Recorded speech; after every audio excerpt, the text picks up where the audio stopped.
Hello and welcome back to the Three-Handed Bandits channel. It's Nathan and Aiden back with another video for you today. Today we're going to be talking about the Thursday night football game between the Minnesota Vikings and the Philadelphia Eagles. Before we go ahead and get into our picks and our analysis for this game, please go ahead and like, subscribe, and share this video with somebody you care about. So last year when these two teams played, the Philadelphia Eagles beat the absolute piss out of the Minnesota Vikings, and they're going to be looking to do that again as Philadelphia is playing at home. Watching week one, what were your takeaways from the Philadelphia Eagles as they kind of squeaked one out against the Minnesota Vikings, or against the New England Patriots, last week? They struggled a little bit offensively against that really good defense from the Patriots. Jalen Hurts got pressured quite a bit from that front seven, causing him to not make good reads or when someone was open to throw to him. Yes, A.J. Brown got 7 catches and Devontae Smith got 7 catches. So they got a good amount of targets as well. So they're gonna do great. Obviously, it's more just whether or not Jalen Hurts can get pressured from this defensive line to make him to make mistakes. But other than that, the Eagles' defense played pretty solid. They made stops when they needed to in key moments. That the Patriots are a good team, but I think they can do way better against the Vikings than they did the Patriots. My bad. Yeah, for me, I felt like this offense was somewhat lackluster. Obviously, they did lose their play caller and Shane Steichen from last year, who really helped elevate this offense. And so I do feel like that, since they lost that key element, we could be, in store for a season where this Eagles, roster isn't quite as, or this offense isn't quite as insane as it was last year. But I do imagine they'll still be a fairly productive bunch. However, when we talk about the Minnesota Vikings, they really dropped the ball against the Tampa Bay Buccaneers last week. Part of the reason for that was the Buccaneers defensive line really used and abused this Vikings offensive line, especially the interior group that is confirmed going to be, without Garrett Bradbury, their starting center. And so I do think that that matchup is going to be really what determines this game, is how well this really talented and stacked defensive line for the Eagles faces against this Minnesota Vikings offensive line. So kind of how do you see that matchup taking place? A very large one-sided affair, in my opinion. The Eagles' front seven is just so talented. They have so much depth too in the defensive line to where everyone can stay within rest, so they can go in for a couple snaps or a drive and just get switched out, and they won't be tired out even with from battling this young and unproven Vikings offensive line. Like you said, not having that center is really going to hurt them because the center, in my opinion, is the leader of this offensive line. He helps basically control the offensive line, whether or not things happen with it. He makes calls, stuff like that. And not having your guy at center can really hurt you. Yeah, and so I do think that is going to be one of the key things to focus on for this game. Currently, the spread is at 6. I think it opened closer to 7, 7.5. So I guess a lot of people do trust that the Minnesota Vikings are going to at least cover the spread. However, there is not a whole lot of money on them to win. However, I do think that I'm going to go with the Philadelphia Eagles to win at home and to cover at home. I have them winning 22-14. I do think this is going to be a lower scoring game. As I said, I do think this defensive line is really going to limit this Vikings offense and what they can do. They say bad offensive lines don't travel. And I do think, this interior group is part of a bad offensive line. Not only are they in the backup center, Ed Ingram is one of the worst pass protecting starting guards in the entire league. So I do imagine that Jalen Carter is really going to feast, especially since Fletcher Cox, is questionable and may not play. So I do think this Vikings offense is not really going to be able to move the ball very well in my kind of best prediction. And I do think that the Eagles offense is going to be, good. It's going to be serviceable, but I just don't necessarily think it's going to, put up some crazy high-scoring game. I wouldn't be surprised if we do see another, huge Jake Elliott game with a bunch of field goals. But overall, 22-14, Eagles win and cover at home on Thursday Night Football. What are you expecting from this game? Very similar. I mean, I have Eagles going by the cap, and I like them going against the public. Obviously, everyone's putting the Vikings to cover. I still think that the Eagles played decent enough against a way better defense to where it's going to help them at home coming up. And going against a weaker defense, it's not going to be as tough for them to make plays and get down the field. So I have them winning 28-16. Very similar in score predictions. I have just the Eagles going a little bit higher and still hitting the under. But I do like barely hitting the under. I do like the Eagles for sure to really disrupt and hurt Kirk Cousins. Even though I do love him, I still think that front seven for the Eagles is just too powerful for the Vikings to handle. For sure. All right, so now that we've made our score predictions, we're going to go ahead and kind of bounce back and forth talking about some of our favorite prop bets for this upcoming week. And the one that I'm going to lead off with is going to be Boston Scott to have over 2.5 receiving yards. We didn't mention quite earlier, but Kenneth Gainwell is going to be out. He's not going to be playing this game. He's confirmed out. And so I think Boston Scott, he's not going to have a crazy huge game. He's still the best case second or third, running back on this team. But I do think that he's going to at least get a couple of targets in the receiving game. The Eagles the last couple of years really have liked to rotate around their running backs. And so I do imagine that Boston Scott will, be in for, a handful of catches, a handful of opportunities. And, all he needs is one reception, and he's probably going to get that 2.5 yards. So I feel pretty confident that he's going to get over that mark. What is going to be your next line?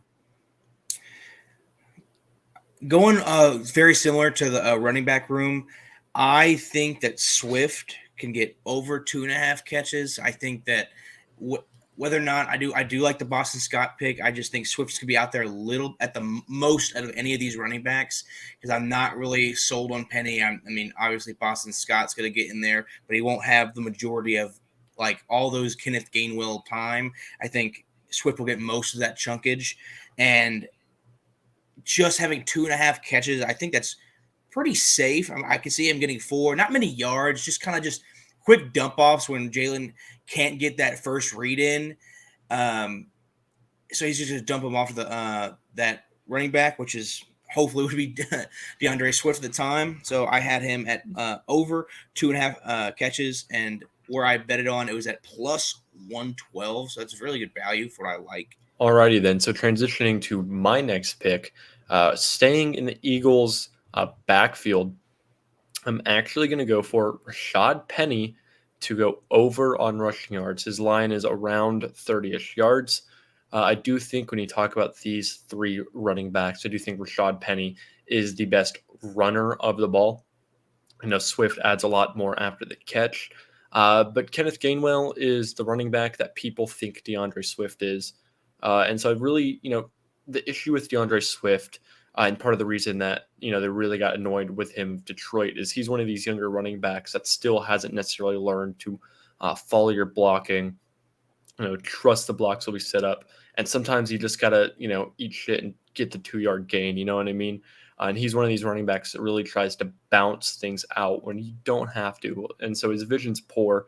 And so I think Rashad Penny is going to step in, without Kenneth Gainwell, and be a good, primary, like early down back. I don't expect him to have much receiving yards or reception touchdown, necessarily anything of that, quality. But I do think he's going to get a good amount of carries, and especially if, the Eagles do go up, pretty early and they're trying to kill the game out. Rashad Penny is probably the least valuable of these running backs. So, if, just to get them out of that game, they're going to feed Rashad Penny. And, only 30 yards. I wouldn't be surprised if he gets that in the first half. You know what I mean? Like, I do think he's going to produce behind a pretty decent offensive line, especially since the Vikings defensive line might be out with Marcus Davenport, who's currently questionable. And so I do think Penny is going to produce, and he's, I think he might have the most carries out of any of these Eagles running backs. So what are your thoughts on that line real quick? I'm curious what you think. I actually do like that. I wasn't even thinking about that. I like towards the end though. I don't know about him getting the yards in the first half, but for sure that I can see them being up and they're just trying to run clock. And like you said, he is.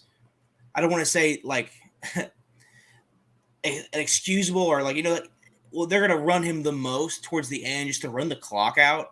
And I do think that with that solid offensive front, that he can squeak 30 yards in a drive where they're just running with him. So that for sure, I do like that line a lot.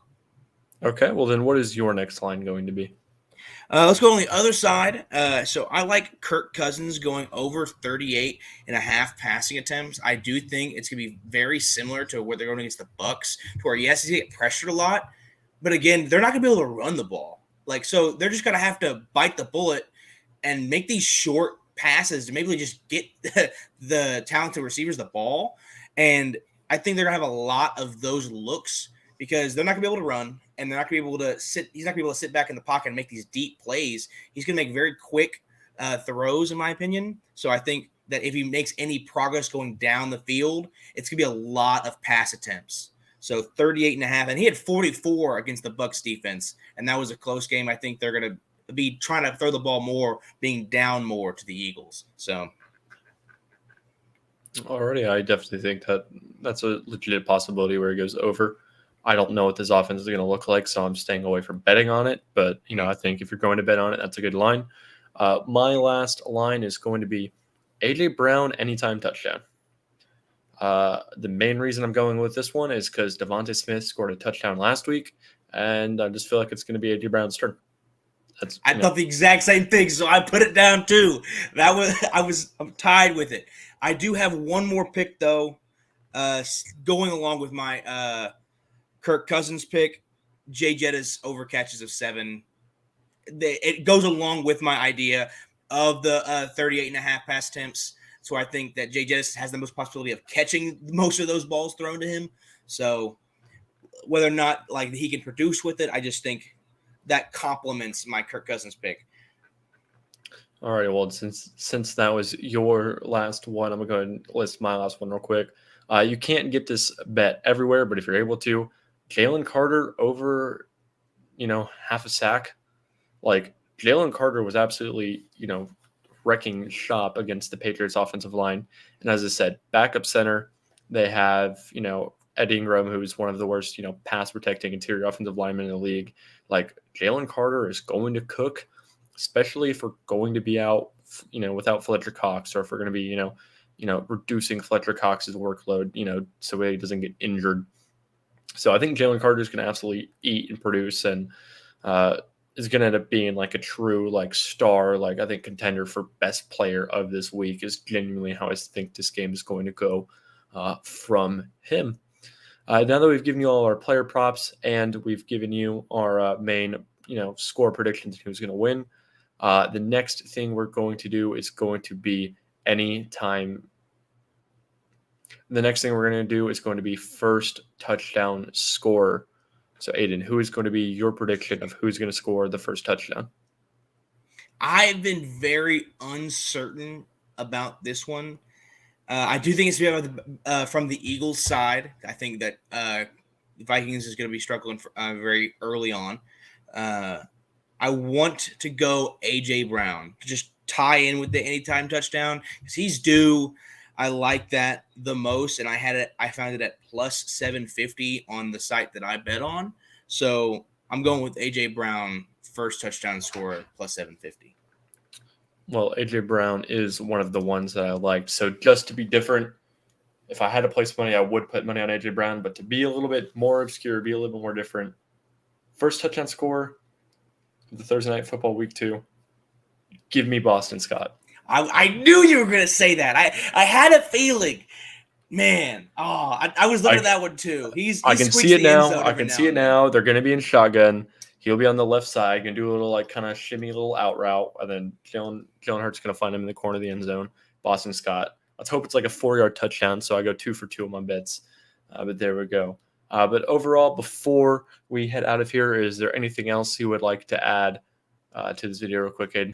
No, I think that's it. I'm just excited for this game. I hope the Eagles really run away with this one. Perfect. All righty. Well, if y'all stuck around for this long, please go ahead and like and subscribe. And we'll be back with our picks for the rest of the NFL Week 2 game slate and some more content heading for you for the rest of the season. Yeah, if you stuck around for this far, please go ahead and like, subscribe, turn on the notifications, and we'll be back very soon. Thank y'all for watching, guys.